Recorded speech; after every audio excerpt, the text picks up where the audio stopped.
भाई ये लालच भी जबरदस्त चीज है।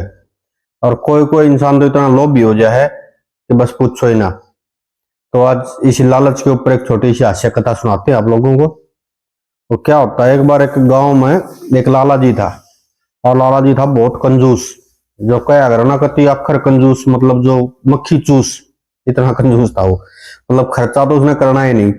मान लो कोई त्योहार भी आ गया तो बच्चा ने भी, अपनी घरवाली ने भी उसके मायके भेज दिया था, बच्चा ने उनके मामा के भेज दिया था। अब भाई वही खर्चा करेंगे, हम क्यों करें। मतलब इतना कंजूस था। मान लो कि जैसे अगर सीढ़ी पे चढ़ना हो तो बच्चा तो ये कह रहा था एक सीढ़ी छोड़ के चढ़ रहा, चप्पल कम घिसेंगी। इतना कंजूस था वो। मतलब पैसा तो बिल्कुल खर्चना ही नहीं। तो जब भी कोई त्योहार आता, कुछ भी होता, कोई भी खर्चे का काम होता, तो उसने घरवाली ने और बच्चा ने उनके मामा आगे भेज देता, जाओ भाई ये खर्चा करेंगे, हम नहीं करेंगे। तो वही ऐसे ही चलता रहा उसका। मतलब खर्चा तो करना ही नहीं बिल्कुल। और एक था उसका मुनीम। और मुनीम को भी उसने ये बोल रहा कि मान लो किसी महीने मुनीम से हिसाब लेता हो इस महीने कितना खर्चा होया भाई। मुनीम बताता जी 1500 रुपये खर्च हो गए। बोला भाई मुनीम इसको कम कर, अगले महीने 1400 रुपये होने चाहिए। मतलब 1600 नहीं 1400 होने चाहिए, मतलब 100 रुपये कम ही मिलने चाहिए। अगर फालतू मिले तो तेरे को तनख्वाह नहीं मिलेगी। अब मुनीम भी भाई बेचारा क्या करता, मजबूरी मुनीम की भी, खर्चा और कम करता मुनीम भी। तो मतलब ऐसे उसका कंजूसी से टाइम कट रहा है। अब एक बार शरद पूर्णिमा आ गई और वही देखा भाई त्योहार है तो बच्चे घरवाली जो हो भेज दी उसके माई के, मतलब बच्चे मामा के भेज दे, वो जाओ भाई वहां पर ये करेंगे जो भी करना है त्योहार पे। ठीक है जी, चले गए बच्चे। घरवाली भी चली गई। घर पे रह गए मुनीम और लाला जी दोनों। अब मुनीम कहने लग गया, बोला लाला जी आज तो हम दोनों हैं घर पे, और क्यों ना आज कुछ अच्छा पकवान बना लिया जाए। हमेशा तो हम ये दाल चावल खावा, आज कुछ अच्छा पकवान बना लिया जाए। और वैसे भी इस महीने तो आपका खर्चा मैंने 400 रुपये कम कर रखा है, 1100 रुपये हो रहा महीने बस टोटल खर्चा। लाला जी ने सोची ठीक है चल कोई बात नहीं भाई। हाँ बोले भाई बना ले खीर। अच्छा दूध मंगवाया बढ़िया, अच्छे किस्म के चावल मंगवाए, केसर वेसर काजू बादाम डाल कर जबरदस्त खीर बनाई। अब लाला जी के तो फिर लेकिन लोभी था ना कि वो एक काम कर, पैसे तेरे लग रहे, दूध तो न मंगवाया, चावल तो न मंगवाए, सारा खर्चा तेरा, ड्राई फ्रूट तेरे, अरे फिर खीर मुंशी क्यों खा। कुछ ऐसी स्कीम लगा कि खीर भी तो अकेला ही खा। अब खीर जब बन बन के तैयार होगी तो बोला भाई मुंशी जी मैंने सुनी है अक्सर पूर्णिमा को जो है अमृत की वर्षा होती है। मुनि बोले हाँ लाला जी सुनी तो मैंने भी है। तो बोले एक काम कर, इस खीर ने जो है ना यहाँ छिके लटका दे बाहर। छिक्का लटका रखा था, बोले छिके लटका दे और सुबह उठ के खावाएंगे खीर ने। मुंशी बोला जी ठीक है। खीर लटका दी छिके पे। और लाला जी कहने लगे भाई मुन्नी मेरी बात सुन ले, सुबह उठ के दोनों ने अपना अपना सपना बताना है, दोनों सपना देखेंगे रात में, और दोनों ने अपना अपना सपना बताना है। जो भी अच्छा सपना बताओगा, जिसका सपना बढ़िया होगा उस सन खीर मिल रही, दूसरे नहीं मिल रही जिसका सपना बेकार होगा। मुंशी बोला भैया ऐसा है लाला जी, मैं आपकी कहां बराबरी कर सकता हूँ, मैं आपके जितना अच्छा सपना कहां से दे सकता हूँ लाला जी। आप एक काम करो, आप ही खा लो इस खीर को, मेरे को नहीं करना आपके साथ मुकाबला। लाला जी बोला नहीं भाई शर्त तो शर्त है, सपना तो देखना पड़ेगा और दोनों को बताना पड़ेगा, जिसका सपना अच्छा हुआ वही खीर ने खाएगा।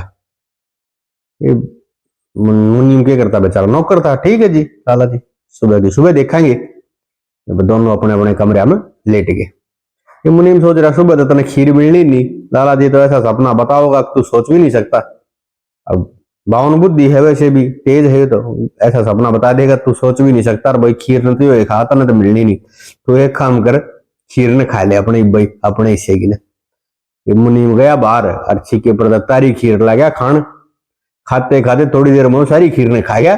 जो स्वादिष्ट इतनी अच्छे ड्राई फ्रूट केसर बादाम पिस्ता डाल रखे और जबरदस्त खीर सारी ने खा गया। और खा के चाट गया, मतलब बिल्कुल उसने चाट के भी और बर्तन भी धो दिया, जिस हैंडी में खीर थी वो हैंडी भी धो गए और वापिस ऐसे गए से छिक्के पर लटका दी। सुबह नहा धो गए दोनों अपने गद्दी पे बैठे, लाला जी भी मुंशी भी।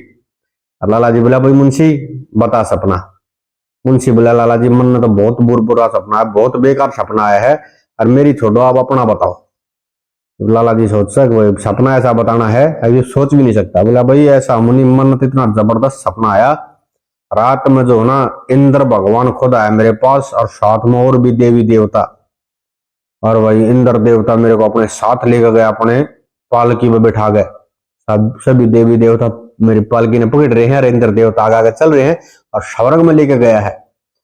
और अपने सिंहासन बैठाया इंद्र ने मेरे को, और वहां पे अप्सराएं नृत्य कर रही हैं, और देवता चवर डुला रहे हैं मेरा, हवा कर रहे हैं मेरे। और वो एक दिन का मेरे को वहां पे राजा बना दिया इंद्र ने मेरे को स्वर्ग का। अच्छा बोला फिर लाला जी, बोला बस फिर मेरी आंख खुल गई भाई, बस इतना ही सपना था। बोला अच्छा।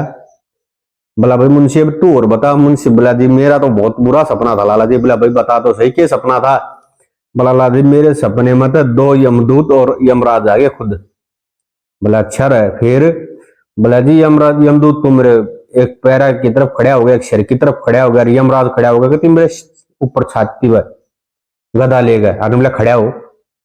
बोला जी मैं डर गया, मैं क्या करता, मैं खड़ा हो गया।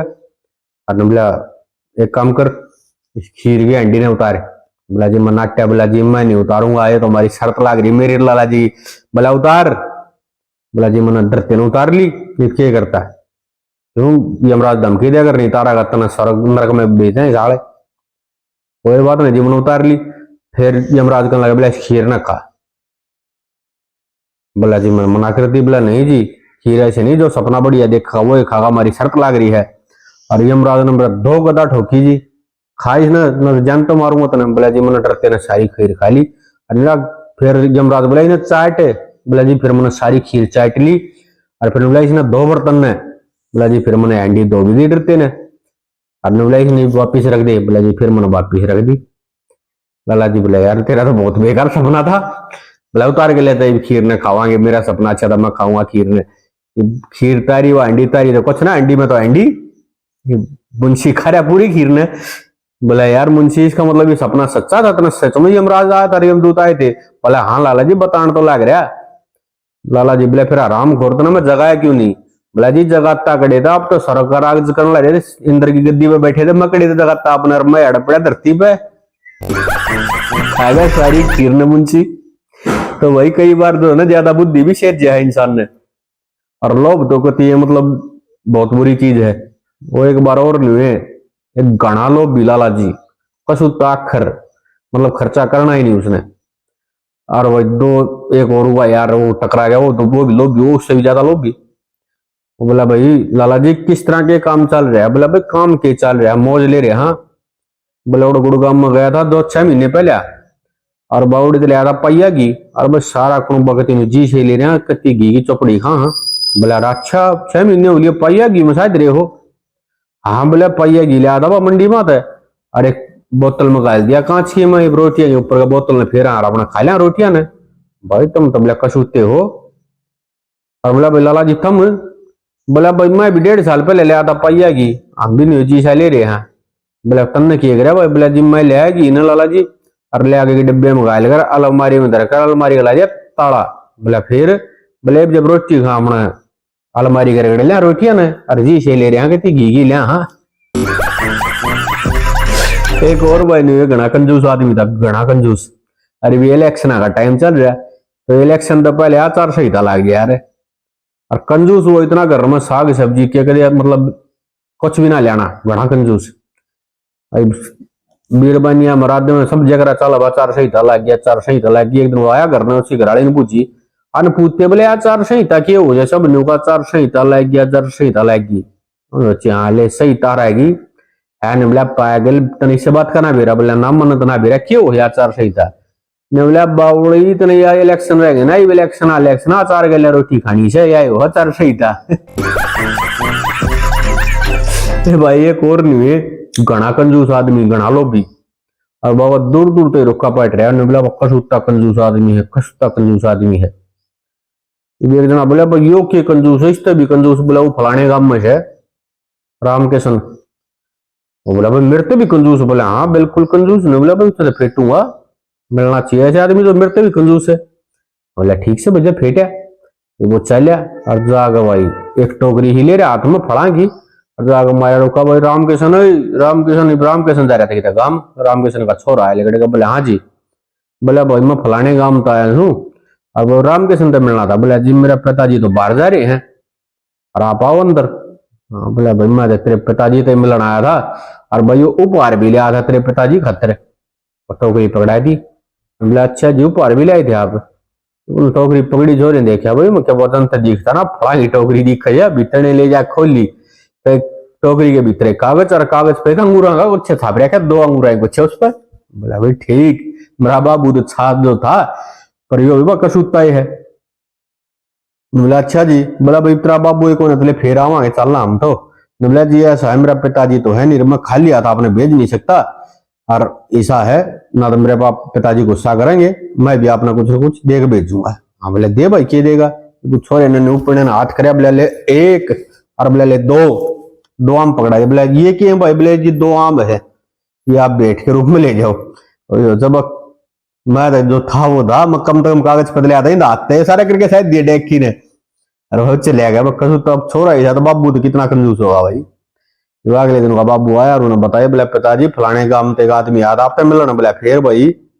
बोला जी फला की टोकरी लिया था, अंगूर गुच्छे लिया था, 2 कागज पे छापे कर। बोला फिर? बोला जी मन ने भी आपकी बेइज्जती नहीं होने दी, पिताजी खाली हाथ नहीं जाने दिया। बोला तन के कराया? बोला जी मैंने 2 आम दे दिए उसने। बोला न्यू क्यों कर दे दिए भाई? बोला जी मैंने न्यू कराया। बोला 1, और बोला 2, बोले ले 2 आम ले जा।